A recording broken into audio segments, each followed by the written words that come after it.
मशहूर उद्योगपति और भारत के अनमोल रतन रतन टाटा अब नहीं रहे। 86 साल की उम्र में उन्होंने अपनी आखिरी सांस ली। रतन टाटा का व्यक्तित्व विराट था। वो हर दिल अजीज थे। उनके जैसा कोई दूसरा नहीं हो सकता है।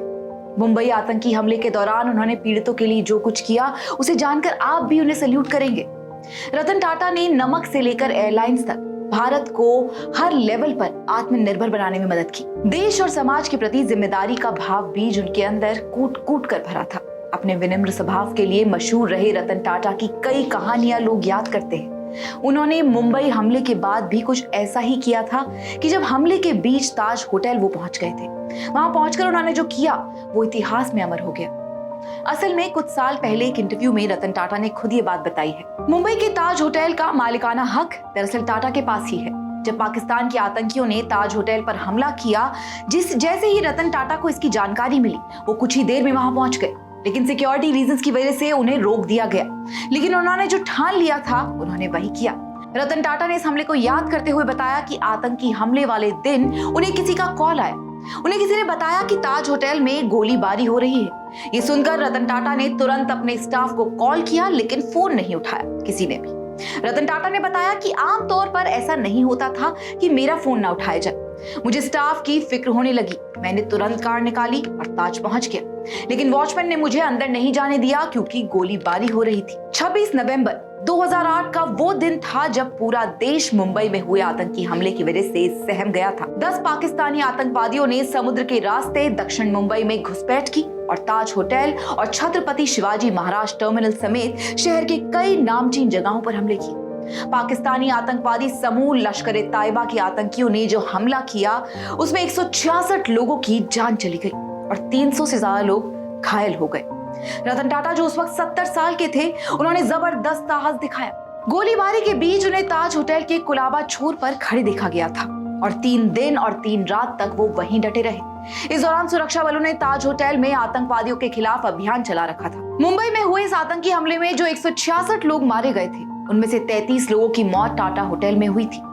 इनमें से 11 लोग होटल के कर्मचारी थे।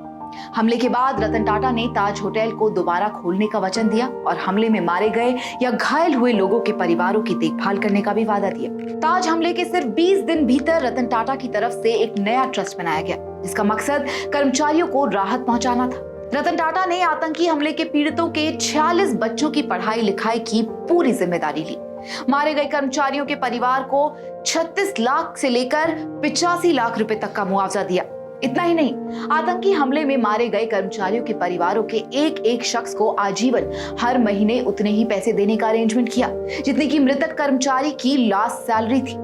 सिर्फ ताज होटल के कर्मचारियों की नहीं, बल्कि आतंकी हमले में पीड़ित रेलवे कर्मचारियों, पुलिस स्टाफ, वहां से गुजर रहे राहगीरों जैसे दूसरे लोगों को भी मुआवजा दिया।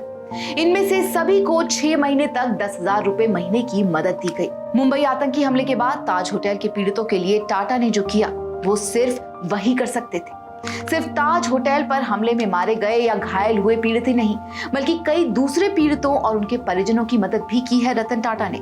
रतन टाटा होटल के 80 कर्मचारियों के परिवारों से पर्सनली मिले, जो या तो मारे गए थे या जख्मी हुए थे। ऐसे कर्मचारी जिनके परिजन मुंबई से बाहर रहते थे, उन्हें टाटा ने मुंबई बुलवाया और ध्यान रखा कि उनकी मेंटल हेल्थ प्रभावित ना हो। उन सभी को होटल के प्रेसिडेंशियल स्वीट में 3 हफ्तों तक ठहराया गया। आतंकी हमले के दौरान पास में ही एक रेडी पटरी वाले बुजुर्ग की 4 साल की पोती को 4 गोलियां लगी थी। बच्ची जख्मी थी, लेकिन परिवार के पास इलाज का पैसा नहीं था। सरकारी अस्पताल में बच्ची के शरीर से सिर्फ 1 गोली ही निकल पाई थी। रतन टाटा ने खुद बच्ची के इलाज की जिम्मेदारी उठाई। टाटा ग्रुप ने बच्ची को बॉम्बे हॉस्पिटल में भर्ती कराया और उसके इलाज पर लाखों रुपए खर्च कर बच्ची की जान बचाई। रतन टाटा ताज होटल को अपनी विरासत के तौर पर देखते थे। उनके दादाजी का बनाया ये होटल उनके दिल के बहुत करीब था। रतन टाटा ने ताज में मौजूद सुरक्षा कर्मियों से कहा कि अगर जरूरत पड़े तो मेरी पूरी प्रॉपर्टी बम से उड़ा दो, लेकिन बेकसूरों की जान लेने वाले एक भी आतंकवादी को जिंदा नहीं छोड़ना। पूरे 3 दिन और रातें रतन टाटा अपनी जान जोखिम में डालकर होटल के कर्मचारियों के साथ खड़े रहे। आतंकी हमले के खिलाफ ऑपरेशन चलाने की जिम्मेदारी एनएसजी को सौंपी गई थी। लगभग 60 घंटे तक ऑपरेशन चला था। इस ऑपरेशन में 9 आतंकवादियों को मार गिराया गया था, जबकि एक आतंकवादी अजमल कसाब को जिंदा पकड़ लिया गया था, जिसे 21 नवंबर 2012 को फांसी दे दी गई थी। तो दोस्तों, इस सेगमेंट में फिलहाल इतना ही। आपका क्या कहना है इस खबर के बारे में? आपकी क्या राय है रतन टाटा की जिंदगी के बारे में? हमसे कमेंट्स के जरिए जरूर शेयर कीजिएगा। नमस्कार।